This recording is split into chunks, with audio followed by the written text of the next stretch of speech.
Hello everyone, how are you doing? This is MD Tech here with another quick tutorial. In today's tutorial, I'm going to show you guys how to make your Android screen dimmer if it's too bright.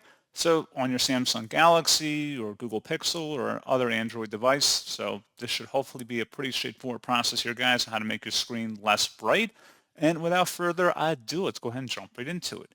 So all you have to do is just swipe up on your home screen and then select the setting gear button. Then you want to scroll down a little bit on this page and you want to select where it says display and touch. And then brightness level should be right at the top setting here. Go ahead and select that. And then a scroll bar should appear up here at the top. You can just go ahead and scroll to the left. If you want to make the screen dimmer, you can make it brighter conversely if you go to the right. So pretty straightforward process on that, guys. And once you're done, just click on the back arrow and that's pretty much it. So as always, thank you guys for watching this brief tutorial. I do hope that I was able to help you out, and I do look forward to catching you all in the next tutorial. Goodbye.